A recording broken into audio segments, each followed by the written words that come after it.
Magandang araw po sa inyong lahat. Turuan ko na po agad kayo matuto mag-English. Dito na po tayo sa ating halimbawa. Ako ba ay may mabuting kalusugan? Kapag in English po natin yan, yung ako ba ay am I. Tapos yung may mabuting kalusugan, in good health. Okay? Am I in good health? Bali, lalagyan nyo ng question mark sa dulo o tandang pananong sa dulo. Tanda na tayo ay nagtatanong kapag isinusulat nyo yung ating tanong. Okay po? Sumunod. Ikaw ba ay nakadiet? Are you on a diet? Okay? Sumunod. Kami ba ay nasa tamang oras? Are we on time? Okay po. Sumunod. Subukan po natin itong sila. Sila ba ay nasa bahay? Are they at home? Sumunod. Subukan natin itong shot. Pero ang pipiliin ko po ay lalaki. So, he ang gagamitin ko. Pero kung babae ang gusto nyo, she ang gamitin nyo.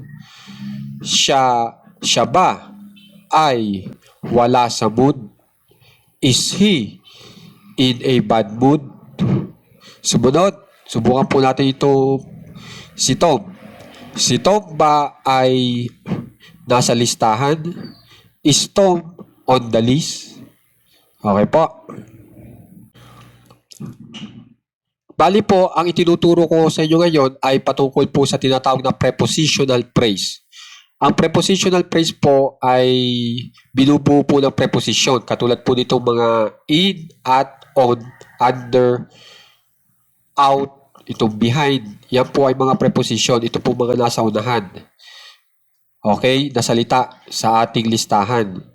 Yung mga sumunod po ay noun naman po yan. Katulad itong pain, health, itong is, diet, stress, mood, love, peace, tears, shock, saka itong age hanggang dito sa schedule.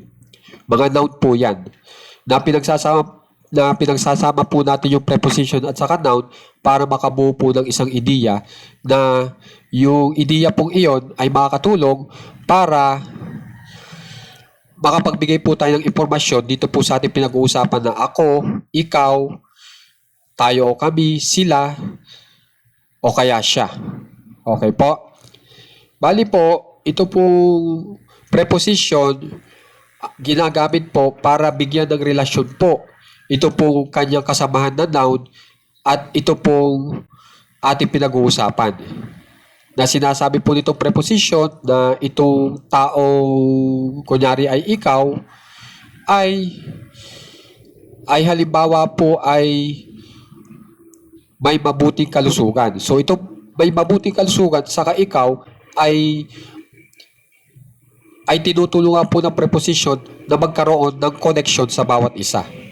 Okay? So makikitandaan po yung gamit ng preposition. Okay? At saka tatandaan nyo, ang preposition po ay ang isinusunod po sa kanya ay noun. Okay? Dito sa ating halimbawa.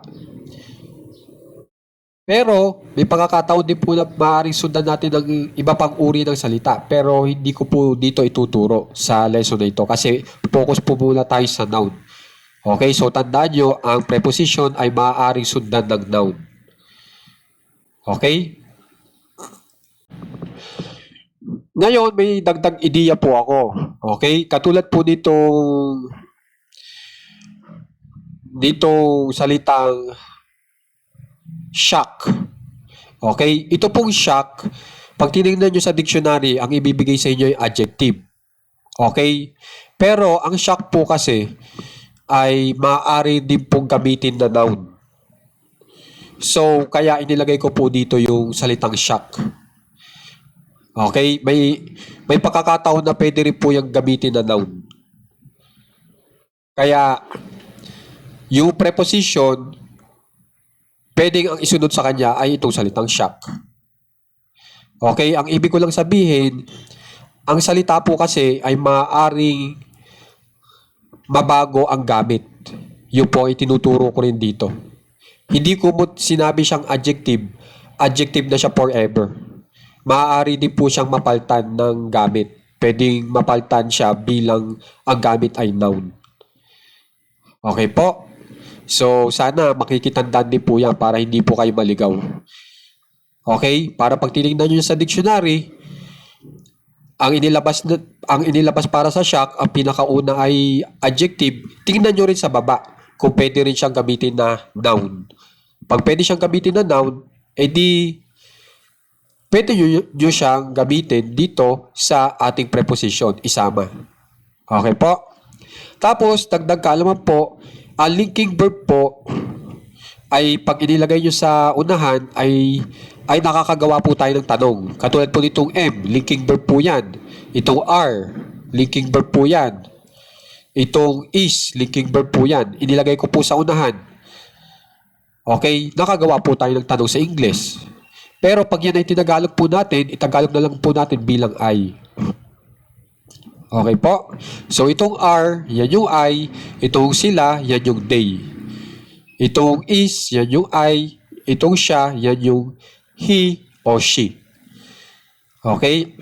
So, itong ba, hindi po natin yan talaga tinranslate sa English kasi wala naman po talaga. Sa Tagalog lang po yan. Okay? Para hindi po kayo maligaw, huwag nyo itatranslate yung ba, yung I lang. Okay? So, sa Tagalog, maaaring ang paggawa natin ng tanong ay ang inuuna po natin ay yung subject o yung pinag-uusapan katulad po nitong sila. Pero pagdating na po sa English, binabago na po natin ang posisyon. Yung I na po ang nasa unahan katulad po nitong R. Okay? So, yan yung mga dapat yung tandaan. So, yung tamang pagkasunod ng mga salita ay ito po. Linking verb po muna, sumunod ay subject, tapos sumunod po yung prepositional phrase. Okay? At ito na po yung mabubuo yung mga sentences. Okay? Na kapaki-pakinabang sa araw-araw. So, para hubusay po agad kayo sa English, makikitandaan na po ito. Itong mga prepositional phrase po natin na laging nagagamit sa pang-araw-araw na pakikipag-usap. Okay? Itong in paid hanggang dito sa behind schedule. Okay? So, makikipractice po ito. Ha? At alam ko naman po na magagamit nyo rin po agad ito kasi ito po ay nagagamit po sa pang-araw-araw na pakikipag-usap. So, maraming salamat po sa mga nagsasubscribe po sa ating page para tulungan po yung ating page. Doon po sa mga naglalike at nag-share, maraming salamat po para makita rin po ng iba. At doon po sa bumibili po ng item po mula po sa Shopee gamit yung ating link. Maraming salamat po. Napakalaking bagay po doon na kahit papaano po nakakapagbigay ng komisyon sa ating page na walang dagdag na presyo doon sa inyong biniling item o doon sa item na gusto nyo o doon sa mula sa page na item. Okay? Kasi ganito po yan. Pag bumili po kayo ng item nyo na wala doon sa page natin, pero ginamit nyo yung link natin, magkakaroon pa rin ng komisyon yung page po natin. Okay? Kaya maraming salamat po doon sa mga gumagamit ng link po natin sa Shopee. So guys, mag-aral lang maigi ha. At ito'y talagang pinaghihirapan ko po para matulungan po agad kayo na matuto mag-English. Maraming salamat po.